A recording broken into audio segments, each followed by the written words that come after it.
Точно в 16 часа днес хеликоптерът от Швейцария кацна на градския стадион и утре в 8 часа сутринта ще започне монтажът на новата антенна система.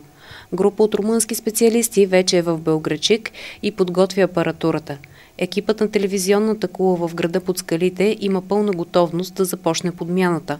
Новата антенна система ще замени досегашната аналогова система, за да се премине към цифрово, телевизионно и радиоразпръскване.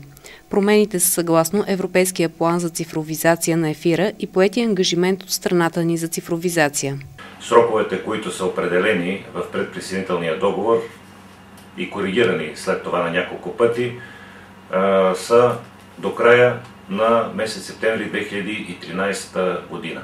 Като е необходимо от началото на март 2013 година да бъде пусната в действие цялата мрежа на територията на Република България и да има едновременно излъчване на радио и телевизионни програми както по аналогов способ, така и по цифров способ.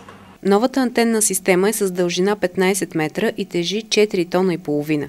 Хеликоптерът първо ще вдигне досегашната антенна система, за да я свали и на нейно място ще окачи новата. Екипът от Румъния ще извърши прецизна работа по скачването на 4-тонното съоръжение от последната площадка на кулата. Последният участък най-високия. Червено, бяло, червеното над последната площадка. Това нещо трябва да се махне и на негово място да се постави ето тази нова антенна система. Тук е дадено точно ориентирането. Къде е на изток, къде е на запад, къде е на юг, как трябва да бъде разположена тази система, за да може и другата да бъде поставена точно така. И това показва, това е бъдеще и диаграмата на излъчване. Кой район да бъде покрит и как да бъде покрит, тъй като цифровата телевизия е нещо съвсем различно от аналоговата, която до сега работехме и излъчване.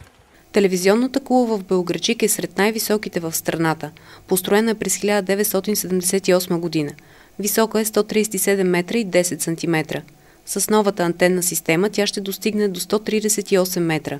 Мястото и на Кърнева ливада в Белоградчик е избрано не случайно. Кулата покрива с телевизионен сигнал огромна територия. Цяла северозападна България, част от Сърбия и Румъния до Карпатите. Ето ни на най-високата точка.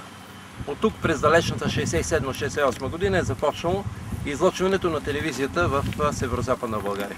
До тогава се е приемало телевизионен сигнал от връх Ботев или Петрохан, Зелена глава, но професионално започва излъчването от този връх, от тази точка. Вече 34-5 години тази телевизионна кула захранва с телевизионен сигнал цяла северозападна България.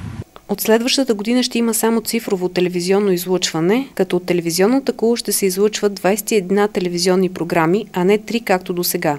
С плазмените телевизори сигналът ще се приема с тайна антена, а за старите модели приемници ще е необходимо допълнително устройство, допълни инженер Йосифов. Самите устройства, които ще бъдат необходими на хората, които притежават по-старо поколение телевизионни приемници, ще струват от порядъка на 60 до 100 лева, като правителството има програма за подпомагане на социално слабите с безплатни такива приемници.